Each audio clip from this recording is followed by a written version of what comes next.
Let me tell you, growing up was rough for my family and me. I was around the age of 8 when my mother and father divorced after his rampant alcoholism, abuse, and infidelity finally whittled down my mother's constitution.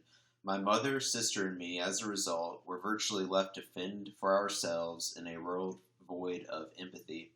My mother, unemployed because of her choice to be a stay at home mom and only equipped with a GED, was not adequately prepared to be a single mother of two in the late 1990s and early 2000s.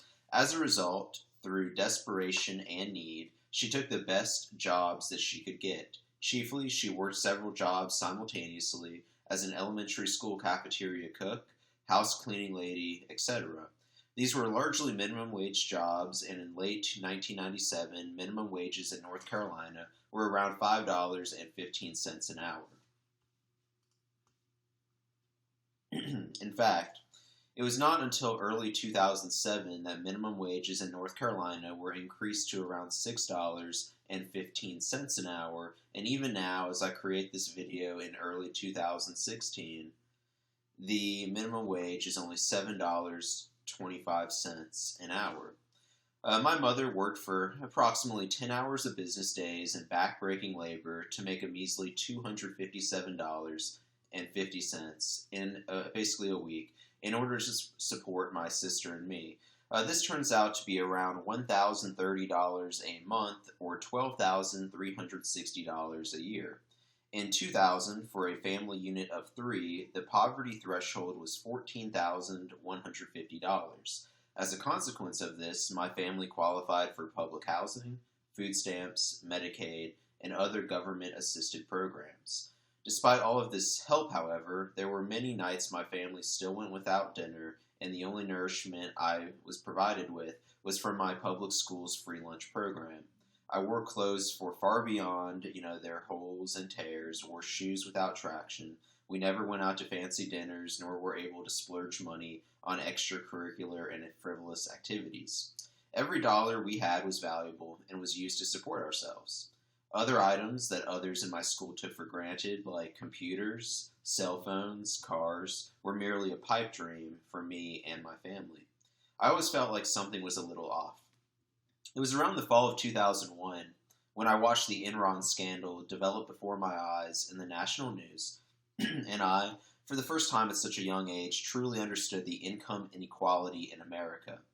At the time, I was not educated in sophisticated language, business and finance, etc., and it was only at a later point in my life that I discovered the epiphany that capitalists had farmed and pillaged labor rates into the ground, using human labor as merely equipment to achieve their objectives and suck every drop of profit out of the public that they could. So here, my mother, who I consider to be the sweetest, most caring, loving woman that I've ever known, who loves her children unconditionally and did the absolute best that she could have in the circumstances that she had fallen into, made a paltry $12,360 a year, while Enron had just lost investors $40 billion. So yes, to reiterate for emphasis, that is $40 billion, or 3.236 million times the yearly salary of my mother. And so as a result, again, something felt a little off about the situation. This observation inspired me. If there was so much money out there in the world, why, in the international capitalist market system, why could I not take it for myself? Society had constructed this system that I could take advantage of, but I would certainly have to become better, stronger, smarter, more educated, and more powerful to realize this destiny. From complete social conditioning, I thought that in order to achieve these goals, I needed to take honors and advanced placement courses in high school, do well on the SAT, go to a good college or university, and get a good job after college. It is not until I had already applied, been accepted, and was midway through my bachelor's in economics that I realized the higher education system in modernity is more about enslaving the American population in indentured servitude through student loans than it is about true intellectual curiosity, the pursuit of personal growth and development, and the enrichment to become the best version of yourself. Even during my high school years, I always felt a little off about how I would be memorizing facts and information from textbooks that virtually told me how to think, told me how to feel, told me how to act, told me how to behave, and told me how to obey.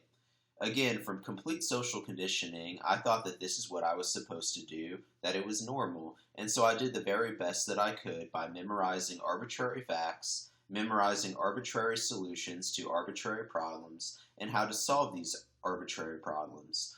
I felt that I was learning to pass an arbitrary test rather than develop true critical thinking skills that would actually benefit me in life. In high school, I fell in love with computer science, and computer science to this day remains one of the pillars of my hobbies and interests, which allows me to algorithmically trade in the markets. And even though they were not honor or AP classes or AP level classes, I took almost all of the computer engineering, coding, and e-commerce classes that was available to me in high school.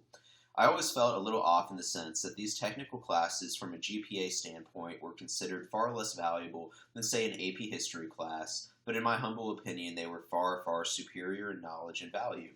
So as an example of this, a lot of these technical classes that I took in computer science that I felt were far more valuable were only 4.0 GPA, right? In contrast, something like advanced placement classes were weighted as a 6.0.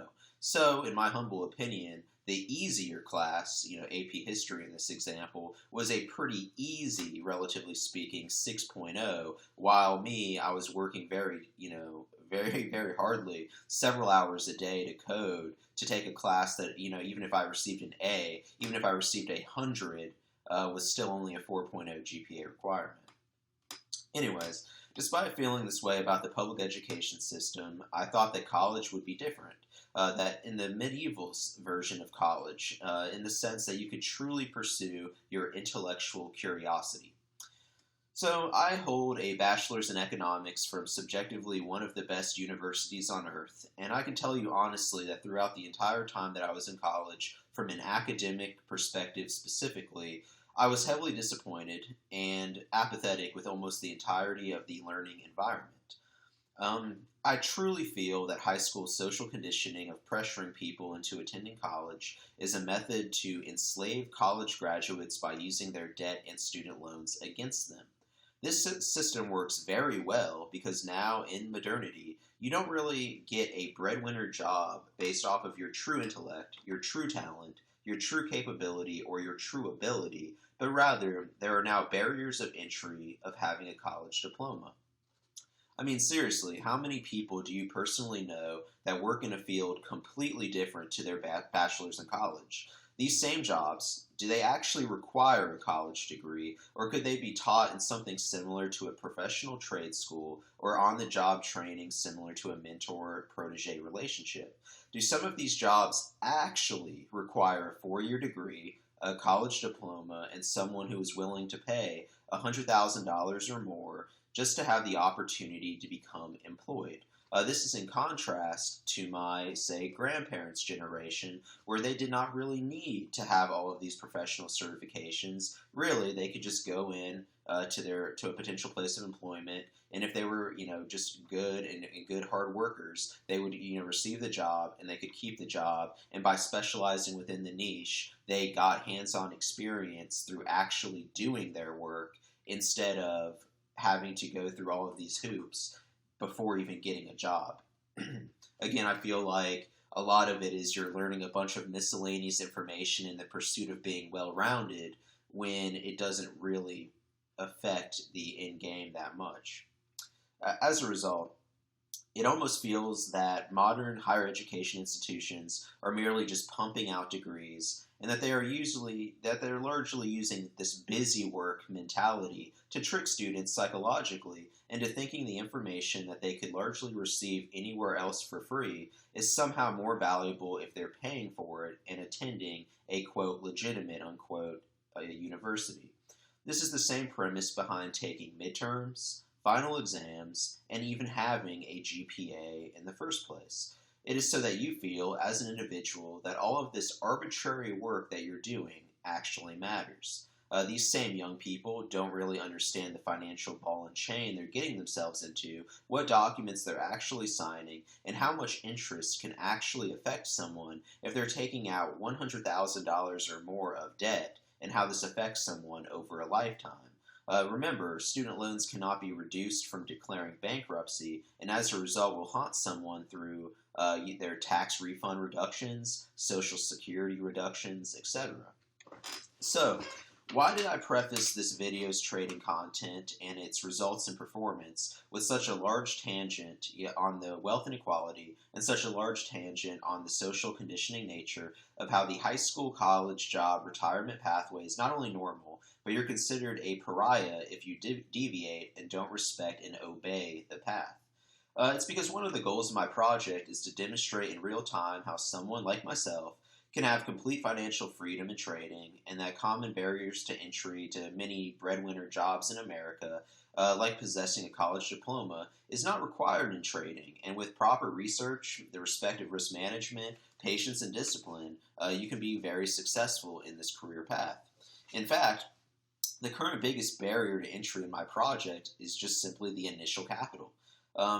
As an aside, for legal and protection reasons, I want to say that I'm not advocating anyone to follow me, to drop out of their job and do this, etc., and that nothing that I'm saying in this series is investment advice, lifestyle advice, in general, advice whatsoever, but that this is rather a project that I'm doing and illustrating on my own as an individual. So, to reiterate for emphasis, this project is what I am doing for myself and in my personal life, and I'm not telling anyone what to do, to follow me, etc.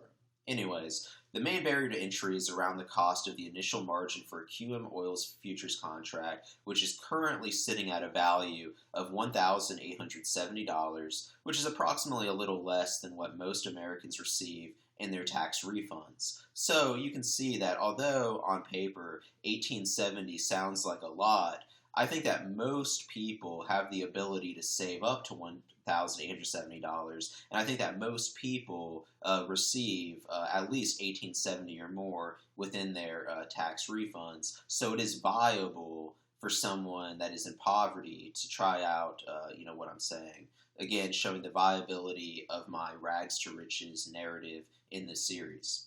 So now I'm going to open up my TD Ameritrade account to show my account statements.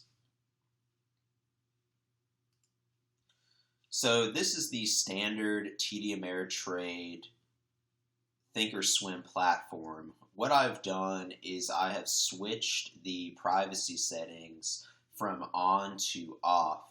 And you can see that my stock buying power is $8,841.24. My option buying power is $4,420.62. The reason why I've turned it onto the privacy setting is so that you don't see like my name, my account number, etc. Again, I'm perfectly fine with people seeing my money, so my overall profit loss, etc. For some reason, whenever you go into privacy settings, it disables all of that. However, the account statements are what's valuable, and that's what I'll be going into. And again, just to prove like this is the real platform, I can go into trading, I can go to futures trader, active trader, you can analyze, scan. This is just the, again, for authenticity, this is just the regular platform for TD Ameritrade, Thinkorswim. So anyways, you can look at my account statements by simply going to the Monitor tab, clicking Account Statement, and then I can, this is the account statement for, my individual account, and you can click this little button here and see which days to choose from. Here, I'm going to be covering my activity since the last update video, which was on February 5th, 2016. And so this is going to be from the period of February 6th, 2016 into the end of day of February 19th, 2016. So here, basically, we have it. We have our, the trade history, the orders, and the fills. And then here in this tab down here, we have the profits and losses by the ticker symbol, right? So what do I want to say with this, right? So you'll notice that I mainly traded the March QM contract, but that I also briefly traded UWTI and the April QM contract on February 19th specifically, and that's mainly due to the contract rollover at the end of last week. I'm not going to go into too much meticulous detail with the specifics of these trades. Again, you can pause the video if you'd like and see this on your own time. These are indeed all of the time-stamped execution times of buy and sell entries. Obviously, green here means that I bought it. Red means that I sold it. And again, you can see the execution time, what spread it was. So, the futures are, the QM contracts. The stock is UWTI that I did very briefly. The position effect would be opening and closing depending on position. Symbol is the financial instrument that I traded, etc. Right? The price obviously is the price that I executed at, etc. So specifically what I want to discuss is down here in the profits and losses panel. And I want to discuss PLYTD and PLDIF, right?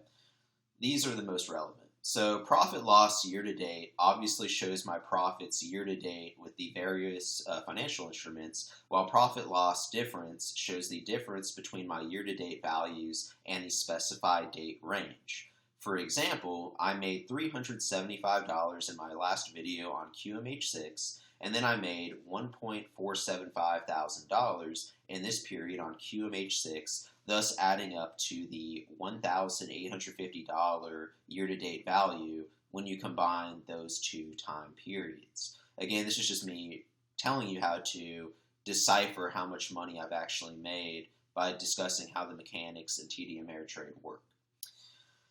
So, you'll notice that the trades I made in this update video resulted in a $1,769.85 profit within the 10 business day period that I am calculating, right? This is from the initial margin requirement, since at the point in time that I made these trades, QM was trading for a initial margin of $2.2 thousand. So my initial investment on these were $2.2 thousand, which is around an 80.5% return on investment within this specific time period. If you consider the year-to-date analysis, I am currently near a 97.5% return on investment. Again, you can kind of see this because you can see that my profit loss year-to-date in the overall total category is 2144.85. I can click here and show you that the cash I have in this account is 4420.62, meaning that I've basically made the difference in that, right? Again, this doesn't consider commissions and everything. I believe I've spent around $85 in commissions so far on this project.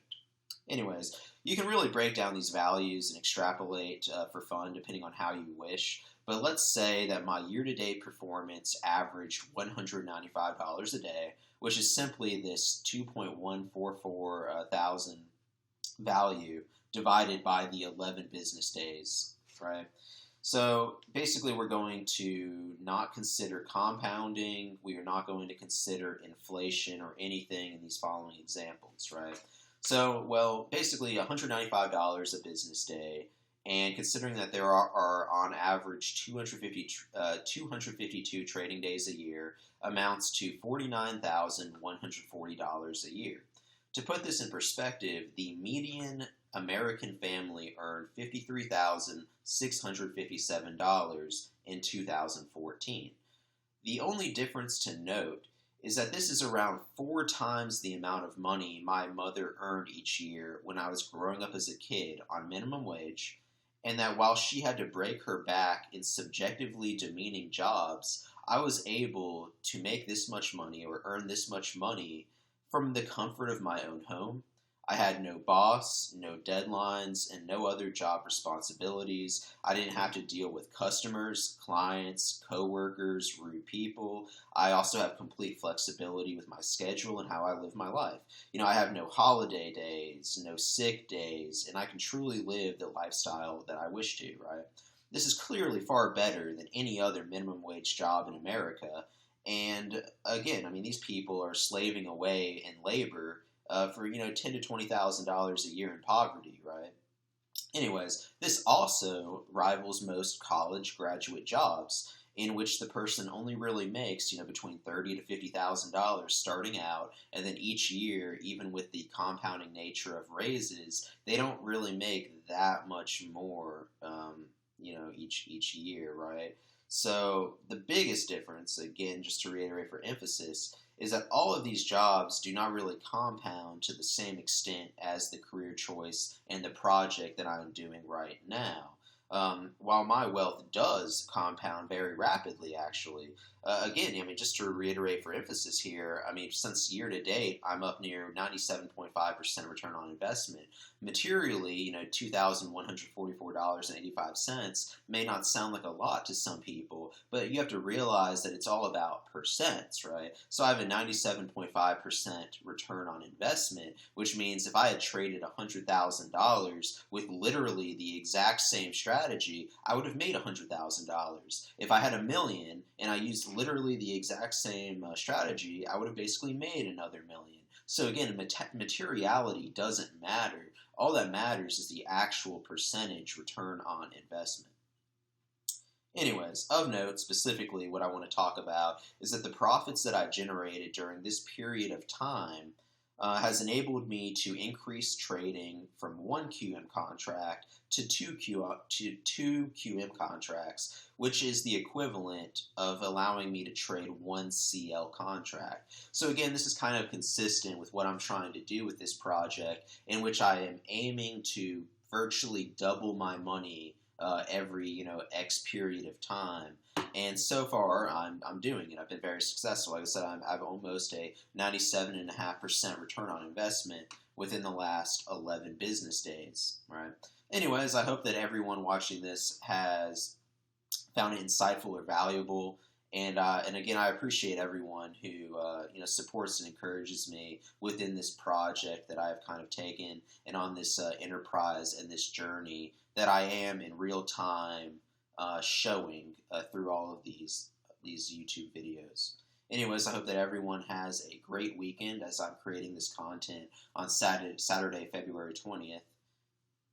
And I look forward to creating more content in the future.